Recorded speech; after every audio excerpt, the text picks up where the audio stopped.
এই যে তাকানি দিকে, এই যে সাদা সাদা ফুল, আবার কিছু পেকেও গেছে। এর নাম হলো দণ্ডকলস, দম কলস, কোনো এলাকায় শ্বেতাদ্রোণ নামেও পরিচিত। তাকানি দিকে এই যে গাছটি, এই গাছের গুণাগুণ যদি আপনার জানা থাকে, টুকিটাকি যে রোগের চিকিৎসা আপনি নিজেই করতে পারবেন।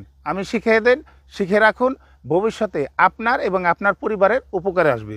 যদি কারো, এই যেদিকে তাকান, যদি কারো শ্বাস হাঁপানি কষ্ট থাকে, দয়া করে একবার হলেও পরীক্ষা করেন।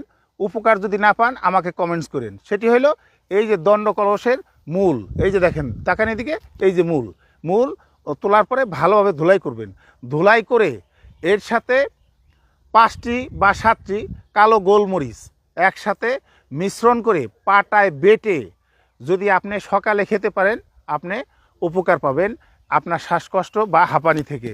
2 নম্বর হলো যাদের সর্দি জ্বর, অর্থাৎ এই যে গরমের সময় হঠাৎ করে ঠান্ডা লেগে জ্বর এসে যায়, কি করবেন? এই যে দিকে তাকান, এই যে পাতাগুলি, এই পাতাগুলি সুন্দরভাবে তুলবেন, ধুলাই করবেন, সাথে একটু কালিজিরা, একটু রসুন, একটু কাঁচামরিচ পাটায় বেটে ভর্তা তৈরি করেন। তাকান, ভর্তা তৈরি করেন, আপনি গরম ভাতের সাথে খেয়ে নেন, দেখবেন আপনার জ্বরও চলে যাবে, শরীর ব্যথা, মাথা ব্যথা অনেক উপকার পাবেন।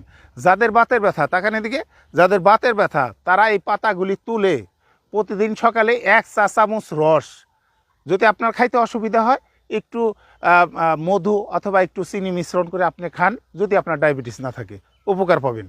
যাদের চুলকানি তাকানি দিকে, যাদের চুলকানি এই গরমের সময় চুলকানি বৃদ্ধি পায়, তার কারণ এই আবহাওয়াজনিত কারণে অনেকের এই চুলকানি বৃদ্ধি পায়। যদি চুলকানি হয়, তাকানি দিকে এই যে দণ্ডকলস, এর পাতা তুলে নেবেন, তুলে ভালোভাবে ধুলাই করবেন। ধুলাই করার পরে এর সাথে, এই পাতার সাথে, তাকানি দিকে, এই পাতার সাথে আপনি কাঁচা হলুদ মিশ্রণ করবেন। মিশ্রণ করার পরে পেস্ট করবেন, সেই পেস্টের সাথে খাঁটি নারকেল তেল মিশ্রণ করবেন। এইবার আপনার চুলকানি যে সমস্ত অংশে শরীরের আছে আপনি ভালোভাবে লাগিয়ে রোদ্রে আধা ঘন্টা 40 মিনিট আপনি দাঁড়িয়ে থাকেন।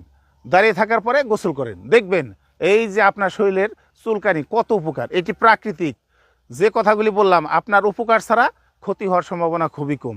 যদি ভিডিওটি ভালো লেগে থাকে, মানুষের উপকারার্থে একটি লাইক, কমেন্ট, শেয়ার করতে পারেন। ধন্যবাদ।